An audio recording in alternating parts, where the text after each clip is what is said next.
Ya,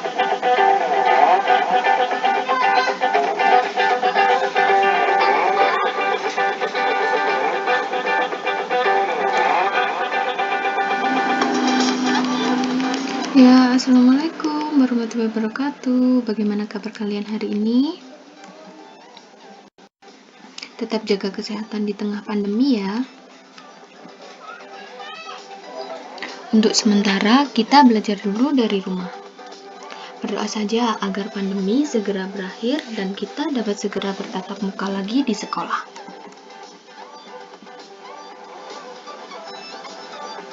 Hari ini kita akan belajar tentang gambar cerita, alat gerak hewan dan fungsinya, dan menentukan ide pokok dalam kalimat utama.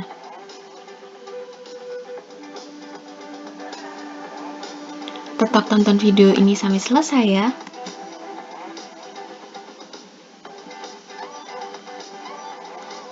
Apa yang akan kita pelajari hari ini?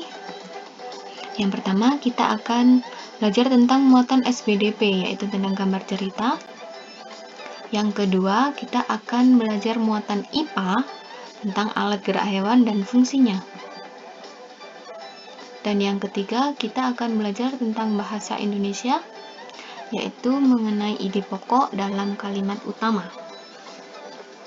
Yang pertama, kita akan belajar tentang gambar cerita. Pernahkah kalian membaca buku cerita bergambar? Seperti cerita rakyat yang ada gambar ilustrasinya, yang ada gambar-gambarnya itu, walaupun tulisannya banyak. Nah, itu merupakan salah satu contoh gambar cerita. Apa sih gambar cerita itu? Gambar cerita adalah sebuah gambar atau urutan gambar yang saling berhubungan satu dengan yang lain, membentuk sebuah cerita. Contoh gambar cerita yaitu gambar ilustrasi yang biasanya terdapat dalam cerita bergambar.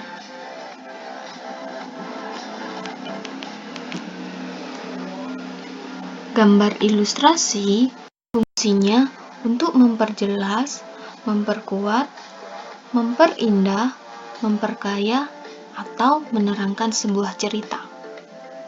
Dengan gambar ilustrasi, sebuah cerita akan lebih mudah kita pahami. Gambar ilustrasi dibedakan menjadi dua, yaitu berupa foto dan gambar tangan. Yang tampil di layar gadgetmu itu merupakan contoh gambar cerita atau ilustrasi menggunakan gambar tangan. Nah, itu ceritanya tentang Edo yang senang sekali. Edo sedang tertawa melihat tingkah lucu kelinci. Nah, itu gambarnya kan ada Edo sedang tertawa melihat kelinci. Nah, ilustrasi antara ilustrasi dengan gambar itu saling berkaitan. Nah, bagaimana sih cara membuatnya? Nah, langkah membuat gambar ilustrasi, yang pertama kalian harus menentukan tema yang sesuai dengan teksnya. Jadi, antara teks dan gambar nanti harus satu tema. Yang kedua, buat sketsa dulu. Sketsa dibuat menggunakan dengan pensil dulu. Nanti kalau sudah selesai, kalian bisa mewarnai gambar kalian agar terlihat lebih menarik. Selanjutnya kita akan belajar ilmu pengetahuan alam, yaitu tentang alat gerak hewan dan fungsinya. Perhatikan tabel alat gerak hewan dan fungsinya ini. Yang pertama yaitu ada hewan ikan. Alat gerak hewan ikan yaitu sirip dan ekor. Fungsinya tentu saja untuk berenang. Yang kedua yaitu ada hewan amfibi. Kita ambil contoh katak ya. Nah, alat gerak pada amfibi ini contohnya yaitu ada kaki. Fungsinya yaitu untuk berjalan, melompat, dan berenang. Hewan yang ketiga yaitu reptilia. Contoh reptilia ada ular, buaya, dan penyu. Alat geraknya pada buaya ada kaki, pada ular ada otot perut, dan pada penyu ada kaki dayung. Fungsi dari alat gerak reptilia ini yaitu untuk berjalan, merayap, memanjat, dan berenang. Yang keempat ada burung. Alat gerak pada burung kakak tua ada sayap. Sedangkan pada burung unta karena dia tidak bisa bukan berenang ya, terbang. Jadi dia bergerak menggunakan kaki. Fungsi dari alat gerak yang dimiliki burung kakak tua dan burung unta ini yaitu untuk berjalan, berlari, terbang, dan berenang. Yang kelima ada hewan mamalia.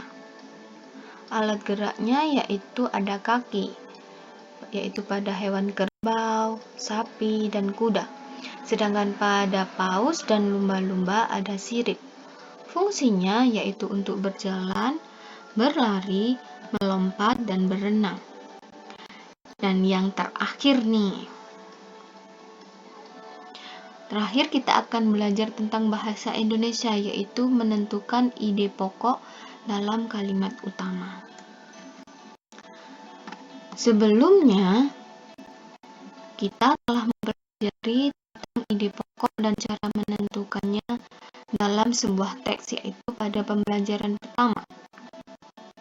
Nah, dalam sebuah paragraf atau teks tulis, ide pokok dapat dijumpai dalam kalimat utama.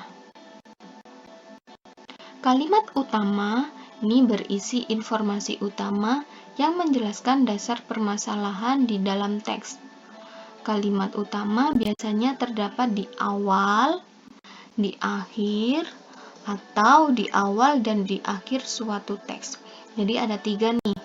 Ada di awal paragraf atau teks, di akhir paragraf atau teks, dan di awal dan di akhir suatu paragraf atau teks. Nah, sekian dulu penjelasan dari saya. Jangan segan untuk bertanya apabila ada yang kurang kamu pahami pada gurumu.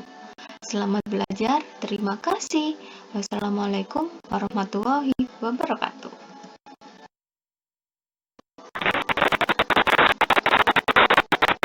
Jangan lupa